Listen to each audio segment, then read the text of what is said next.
Oke, nah ini ya untuk materinya. Terus ada beberapa hal yang harus teman-teman perhatikan pada saat teman-teman itu melakukan menyusun jurnal umum. Ya, yang pertama itu adalah yang pasti teman-teman baca dulu transaksi keuangannya, ya pahami terlebih dahulu transaksi apa sih yang sedang terjadi, gitu ya. Ada kejadian apa gitu. Terus yang kedua, nanti kalau misalkan teman-teman sudah paham ada kejadian apa, ada peristiwa apa, nanti langsung analisis, ya. Dianalisis pengaruhnya itu terhadap akun apa. Misalnya ada transaksi pembelian peralatan secara tunai. Nah, pembelian peralatan secara tunai ini pengaruhnya ke akun apa, gitu ya, berpengaruhnya. Terus nanti yang ketiga, setelah teman-teman itu tahu pengaruhnya terhadap akun apa, nanti dianalisis lagi. Pengaruhnya dari akun tersebut bertambah atau berkurang. Ya, misalnya tadi akunnya berpengaruh peralatan sama kas. Nah, peralatan sama kas ini gimana pengaruhnya?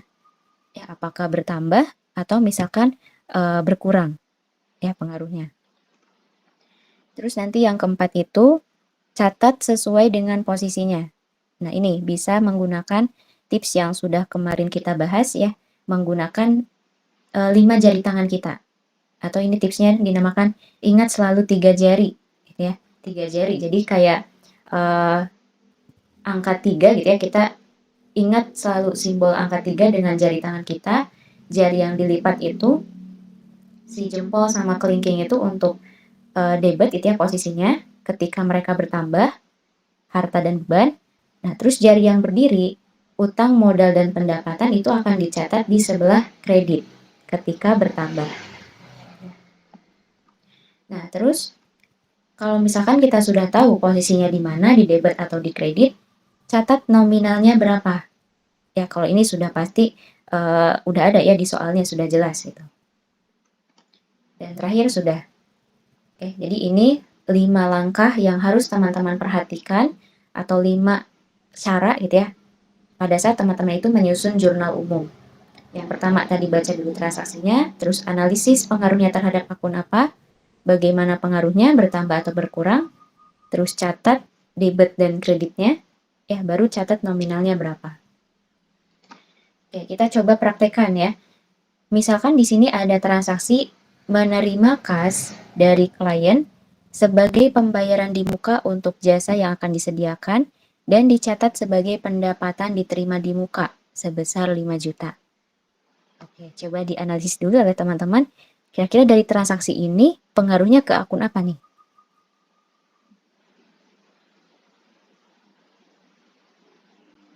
Ya, ada yang tahu? Kata kuncinya ini menerima kas.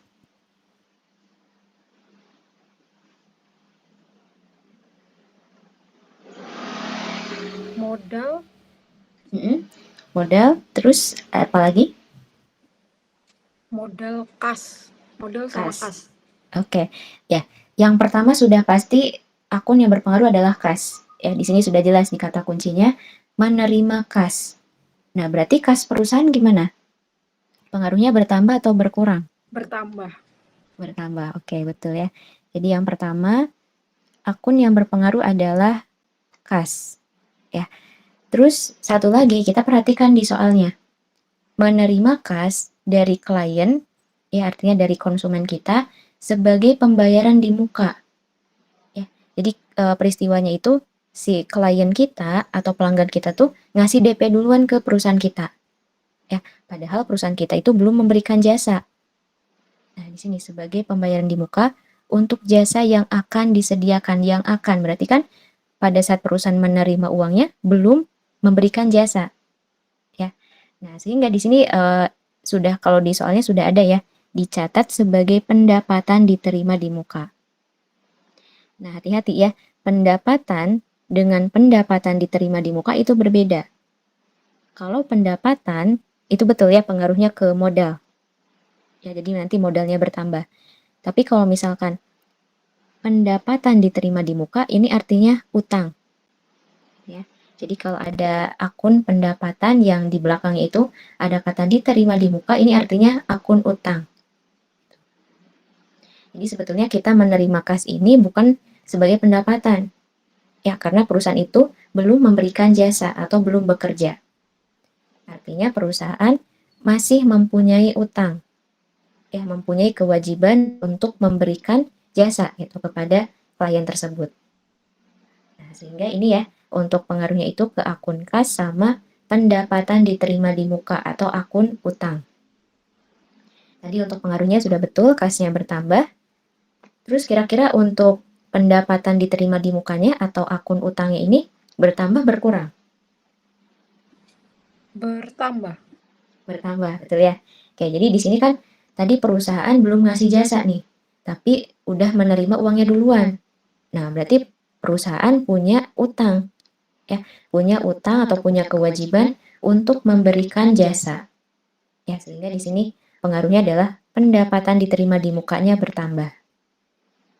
Nah, sekarang kita sudah tahu pengaruhnya dari dua akun ini semuanya bertambah.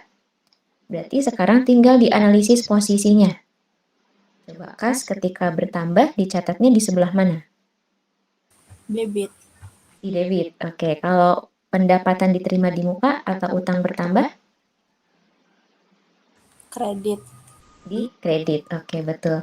Jawabannya adalah, nah, jurnal dari transaksi ini kasnya di debit sebesar 5 juta, terus pendapatan diterima di mukanya di sebelah kredit sebesar 5 juta. Ya. Oke, jadi tadi langkahnya, cari aja kata kuncinya gitu ya. Yang pertama baca dulu, terus cari kata kuncinya. Misalkan ada kata menerima berarti sudah pasti kasnya bertambah.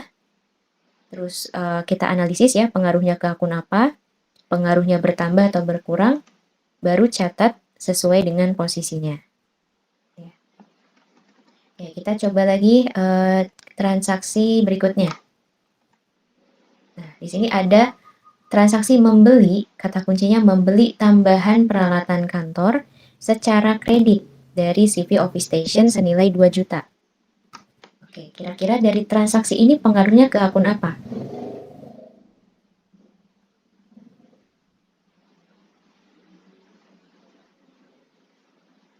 Ya, ada yang bisa membeli tambahan peralatan kantor secara kredit. Artinya kita belum ngasih uangnya gitu ya. Hutang. Utang ya, betul. Oke. Jadi yang pertama, kalau kita membeli sesuatu, membeli barang, terus uangnya belum berarti muncul utang. Ya. Satu lagi apa selain utang?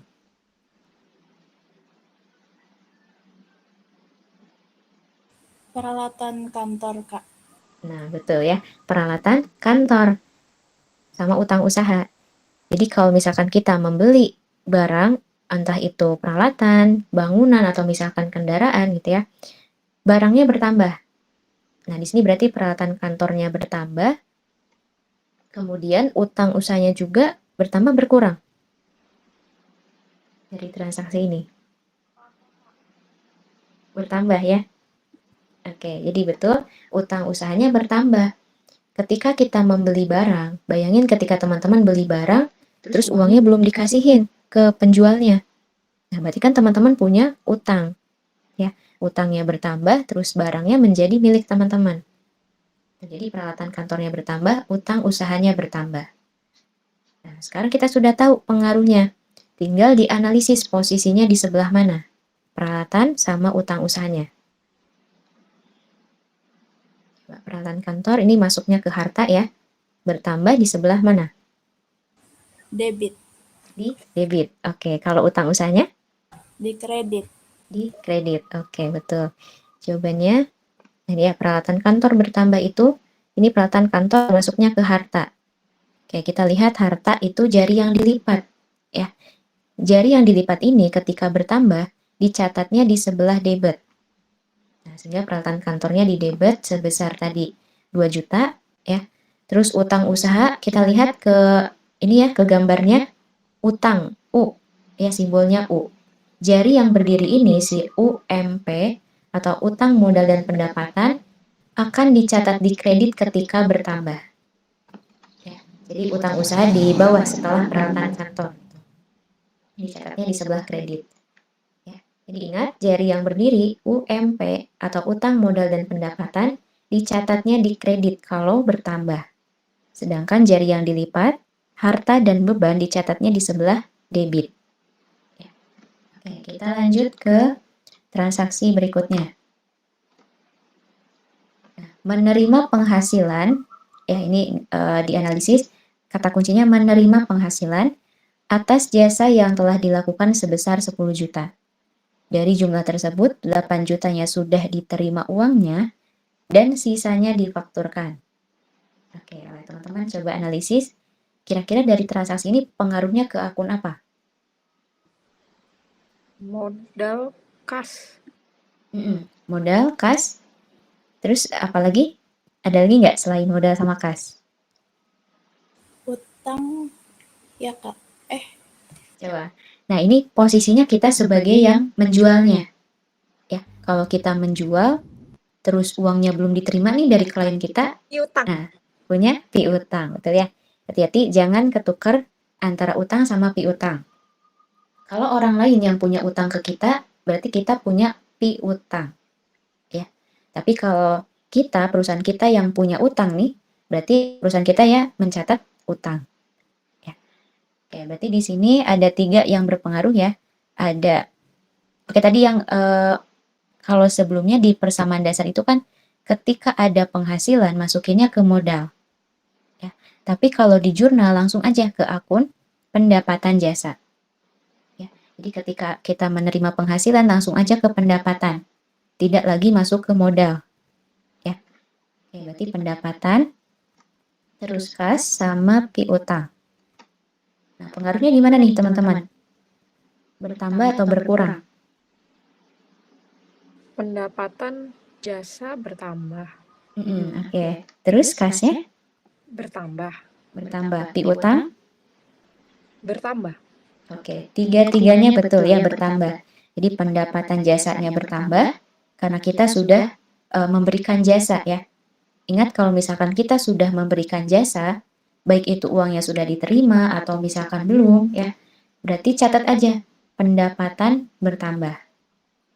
Nah, terus karena di sini katanya kita sudah menerima nih uangnya 8 juta dari 10 juta.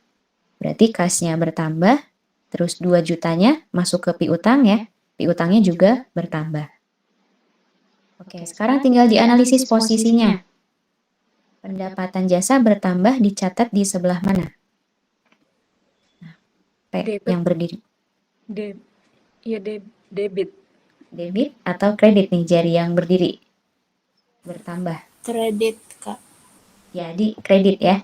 Oke, jadi ingat yang jari berdiri UMP, nah P ini pendapatan. Jadi pendapatan jari yang berdiri ketika bertambah dicatatnya di kredit.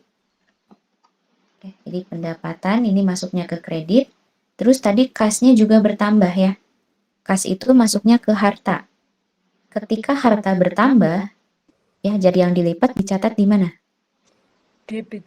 Di debit, betul. Ya, harta di debit, terus piutang, harta juga bertambah Debit. di debit. Oke. Ya, jadi untuk jurnalnya berarti yang di debitnya ada 2. Kasnya gitu ya, kasnya sebesar 8 juta yang kita terima. Terus piutang di debit 2 juta dan pendapatan jasa di kredit sebesar 10 juta. Ya, total penghasilannya tadi diketahui 10 juta. Ya.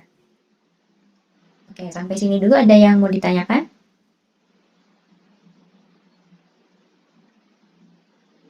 Belum ada. Belum. Oke, ya. Jadi kita lanjut dulu. Nah, itu ya. Jadi tadi sedikit review dari materi yang sudah kita bahas kemarin, ya mengenai jurnal umum. Terus yang akan kita lakukan hari ini sebetulnya masih di jurnal. Ya, kita masih menyusun jurnal umum, cuman bukan lagi dari soal transaksi. Ya, kita akan coba menyusun jurnal umum dari dokumen-dokumen transaksi. Nah, ini ya. Karena ketika misalkan teman-teman sudah bekerja sebagai seorang akuntan ya di suatu perusahaan, nanti teman-teman itu tidak akan dihadapkan dengan transaksi keuangan dalam bentuknya soal cerita. Ya, nggak akan misalkan nggak akan ada yang buat juga gitu ya si soalnya. Jadi teman-teman nanti akan menyusun jurnal, ya mencatat jurnal dari dokumen-dokumen transaksi. Nah, berdasarkan bukti transaksi. Nah, bukti transaksi itu artinya adalah bukti tertulis yang merekam atau mencatat transaksi keuangan yang terjadi. Ya, contohnya, ini yang sering teman-teman dengar gitu ya, mungkin terima itu di kehidupan sehari-hari. Contohnya ada faktur, terus misalkan ada teman-teman misalkan belanja ke supermarket, terus dapat struk dari kasir, ya. Nah, itu juga termasuk ke dokumen transaksi. Jadi contohnya ada faktur, terus misalkan ada kwitansi yang sering kita terima ya. Terus ada juga bukti kas keluar, bukti kas masuk, dan seterusnya. Ya, ada cek juga, cek bilet giro dan seterusnya. Ya. Nah, kita coba akan menyusun jurnal dari dokumen-dokumen ini. Ya. Nanti untuk penyusunannya sendiri jangan takut ya, karena sama saja dengan yang soal cerita. Cuman bedanya kalau soal cerita kita baca gitu ya si transaksinya. Nah, kalau ini juga kita baca, cuman kita butuh analisis. Ya, di sini dokumennya apa nih? Bukti kas masuk. Nah, berarti kalau bukti kas masuk ada transaksi apa misalkan ya. Oke, nanti kita coba praktekkan. Nah, misalkan di sini ada dokumen bukti pengeluaran kas. Ya, kalau ini sudah jelas ya, berarti bukti pengeluaran kas. Berarti ada transaksi pengeluaran kas. Ya, perusahaan mengeluarkan kas. Nah, tapi ini transaksi pengeluaran kas ini misalkan ya, perusahaan mengeluarkan uang itu untuk apa? Nah, nanti lihat di bagian keterangannya. Ya, pasti nanti ada bagian keterangannya itu, kas ini dikeluarkan untuk apa? Nah, katanya untuk pembayaran gaji karyawan bulan November 2021. Terus nanti selain kita perhatikan dokumennya apa, ya bukti pengeluaran kas sama bagian keterangannya, jangan lupa perhatikan juga tanggalnya. Ya, kapan sih transaksi ini terjadi? Nah, ini transaksinya terjadi pada tanggal 1 Desember 2021. Kita mengeluarkan uang ya pada tanggal 1 untuk membayar gaji karyawan yang bulan November. Berarti kita bayar gaji yang bulan sebelumnya. Ya. Oke, coba lihat teman-teman, kira-kira pengaruhnya ke akun apa nih dari dokumen ini? Kas. Oke, sudah pasti kas ya, betul. Kas, terus sama apa lagi? Beban gaji, Kak. Beban gaji. Oke, sama beban gaji ya. Nah, tapi di sini dilihat lagi. Kita bayar gajinya itu yang bulan sebelumnya. Ya, jadi kita bayar tanggal 1 Desember, terus membayar gaji karyawannya yang bulan sebelumnya. Nah, sehingga ini kalau misalkan perusahaan bayar gaji karyawan yang bulan sebelumnya, masukin ke utang gaji. Ya. Nah, beda kalau misalkan perusahaan bayar gaji karyawannya yang bulan Desember misalkan ya, kita bayarnya di akhir tanggal 31 Desember, terus kita bayar gaji karyawan bulan Desember juga. Nah, berarti baru masukin ke beban gaji. Ya. Tapi kalau misalkan beda tanggalnya, beda bulannya, nah masukin ke utang gaji. Ya. Sebetulnya boleh ke beban gaji juga. Ya, karena kan biasanya kalau gaji dibayarnya di akhir ya, di akhir bulan. Nah, cuman kalau misalkan perusahaan tiap bulannya itu menyusun jurnal penyesuaian, nah biasanya nanti masukinnya ke utang gaji. Ya. Tapi kalau misalkan tidak menyusun jurnal penyesuaian, ke beban gaji juga nggak apa-apa. Ya. Jadi ini pengaruhnya kas sama utang gaji. Nah, pengaruhnya gimana si kasnya sama utang? Berkurang atau bertambah? Kasnya berkurang. Oke, kasnya berkurang ya. Terus kalau kita bayar gajinya nih, berarti si utangnya berkurang bertambah? Berkurang juga. Iya, utangnya juga berkurang, betul. Karena perusahaan membayarnya gitu ya, membayar si utangnya. Oke, berarti kas di banknya berkurang, utang gajinya juga berkurang. Nah, sekarang tinggal dianalisis posisinya. Coba kas berkurang dicatat di sebelah mana? Ini harta ya. Kredit, oke. Berarti otomatis utang gajinya berkurang di sebelah mana? Debit. Di debit, betul. Ya, jadi kalau misalkan kita sudah tahu nih salah satu posisi ya, kasnya di kredit, terus akunnya cuma dua, nah berarti yang satunya sudah pasti di debit ya. Karena kalau di akuntansi pencatatannya itu harus sepasang. Kalau kita masukin debit 50 juta, nah kreditnya juga harus sama ya, sebesar 50 juta. Nah, berarti langsung saja kita jurnal tanggal 1 Desember ya. Terus masukin nomor buktinya BKK 12 strip 1, utang gaji debit 7.500.000 ya, dari baris yang jumlah ini.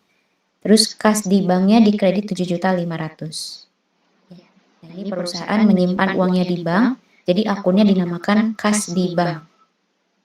Nah, ini perusahaan tahu dari mana sih akunnya pakai kas di bank gitu ya, bukan kas saja. Biasanya nanti kalau di soal ada daftar akunnya. Ya, nanti daftar akunnya, akun-akunnya apa saja. Terus biasanya ada kas di bank ya kalau misalkan perusahaan ini menyimpan uangnya di bank. Atau ada juga ya, ada keterangan cek. Nah, biasanya kan kalau cek perusahaan nyimpan uangnya di bank. Ya, menarik cek berarti otomatis perusahaan nyimpan uangnya di bank. Oke, sampai sini dulu ada yang mau ditanyakan? Gampang ya, sama aja ya. Oke, kalau gitu kita lanjut ke dokumen 2.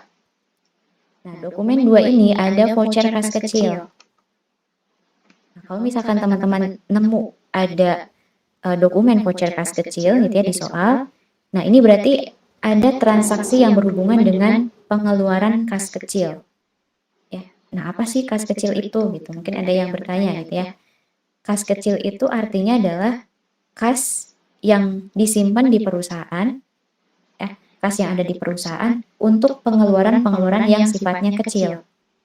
Contohnya kayak untuk membayar parkir, ya, terus misalkan membeli perlengkapan kantor, alat tulis kantor, terus misalkan membeli konsumsi rapat, gitu ya, dan seterusnya.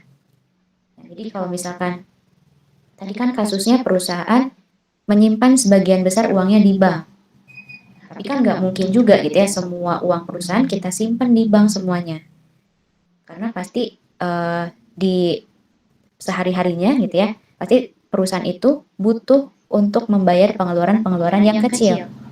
Contohnya kayak tadi ya, membayar parkir, terus misalkan membeli bensin, itu kan ketika cuman nominalnya kecil 10.000 atau misalkan cuman 5.000 gitu ya, nggak mungkin perusahaan mengeluarkan cek, ya, nggak akan ekonomis. Nah, makanya perusahaan membentuk yang namanya kas kecil. Artinya menyimpan sebagian kecil uangnya gitu ya, 1 juta atau misalkan 500.000 ya, tergantung perusahaannya, untuk disimpan di perusahaan. Jadi voucher kas kecil nanti akunnya adalah kas kecil ya. Kalau bukti kas keluar itu bisa kas di bank atau misalkan kas saja ya. Berarti ini voucher kas kecil. Terus keterangannya pembuatan brosur iklan. Nah, coba dari sini kira-kira akunnya apa yang berpengaruh?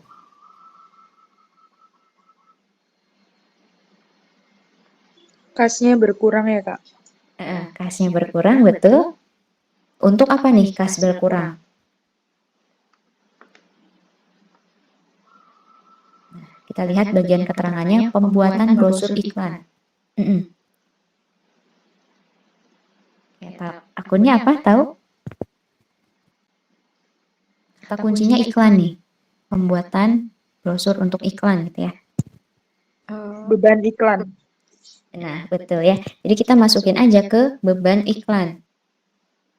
Kalau di akuntansi itu gampang ya. Kalau misalkan perusahaan bayar sewa, berarti masukin aja beban sewa. Kalau misalkan perusahaan bayar iklan, ya ini kan ada iklan nih, brosur iklan. Tapi kalau brosur kan tujuannya itu untuk memasarkan, untuk mengiklankan gitu ya. Berarti beban iklan. Kalau perusahaan misalkan bayar asuransi, berarti beban asuransi. Nah, sekarang pengaruhnya gimana nih? Bertambah atau berkurang kas sama bebannya? Kasnya berkurang. Kasnya berkurang, betul. Terus kalau bebannya? Bebannya berkurang juga. Oke, misalkan nih bebannya berkurang, ya. Kas itu eh, dicatatnya di sebelah mana kalau misalkan berkurang? Di Di kredit. kredit. Di kredit. Nah, misal nih kita catat juga gitu ya si bebannya berkurang. Nah, kalau beban berkurang dicatatnya di mana? Di kredit juga. Nah, di kredit juga. Jadi nggak mungkin beban ini berkurang berarti ya. Berarti si bebannya bertambah, betul. Nah, ini juga yang sering ini ya, yang sering mengecohkan. Di sini kita bayar nih, tapi kenapa bebannya bertambah gitu ya. Nah, ingat, beban itu beda dengan utang. Ya. Kalau misalkan perusahaan bayar utang, berarti utangnya berkurang.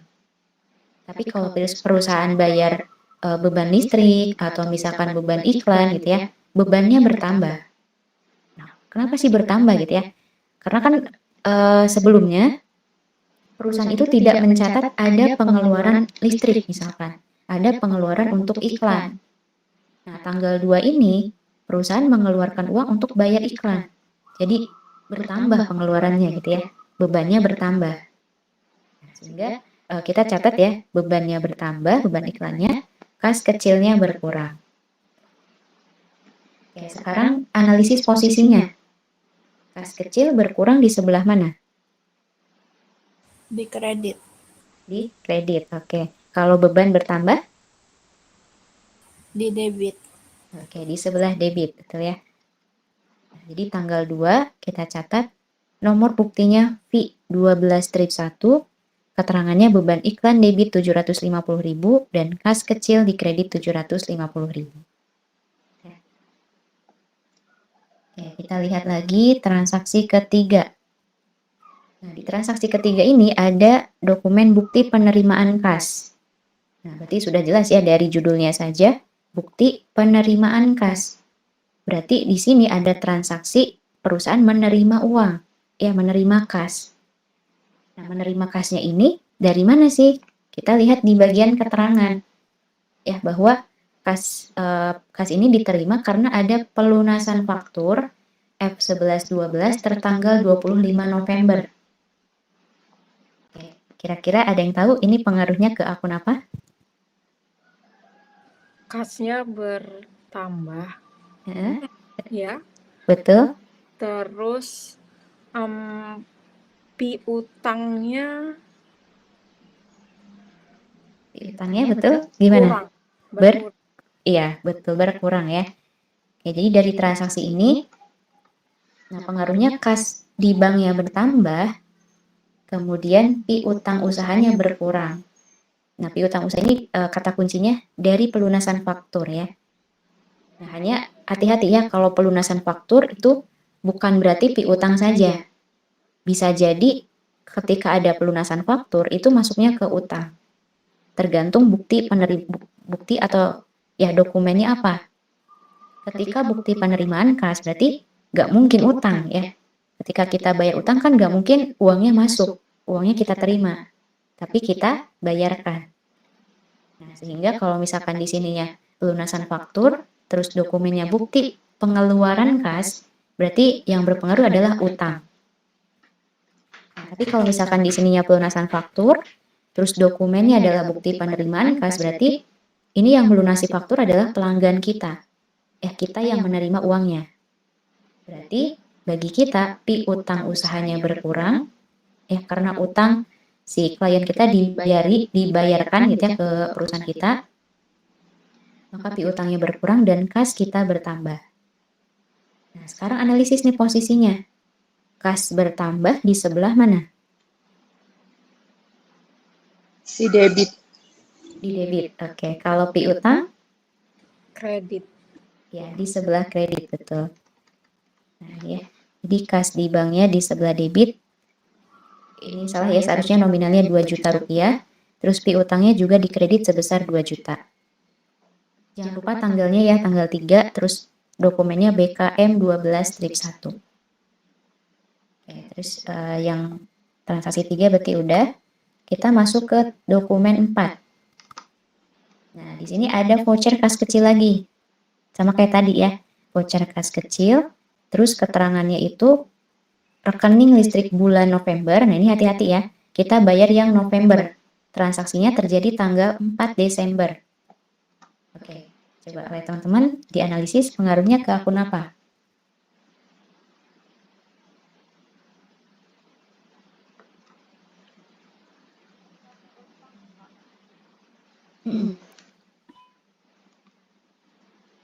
Apa tadi? Ada yang jawab ya? Kurang jelas ya?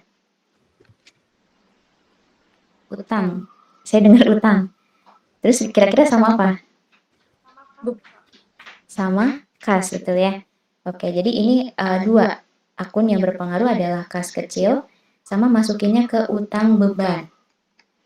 Ya, hati-hati, ini bukan beban listrik sama beban telepon. Karena kita bayarnya yang bulan sebelumnya. Ya, kita bayar tanggal 4, terus bayar listrik sama beban teleponnya itu yang bulan sebelumnya. Jadi kas kecilnya bertambah berkurang. Coba dari transaksi ini. Berkurang. Berkurang ya. Terus berarti utangnya juga ketika kita bayarkan, berarti utangnya berkurang ya. Oke, nah sekarang analisis nih posisinya. Kas kecil berkurangnya di sebelah mana? Di kredit. Di kredit. Oke, kalau utang beban berkurang Di debit. di debit. Iya. Jadi utang ya, utang ingat berkurangnya di sebelah debit. Nah, berarti kita catat tanggal 4. Ini nomor buktinya VKK. VKK itu voucher kas kecil ya. Tapi boleh juga dicatatnya V12 strip 2. Untuk jurnalnya utang bebannya debit.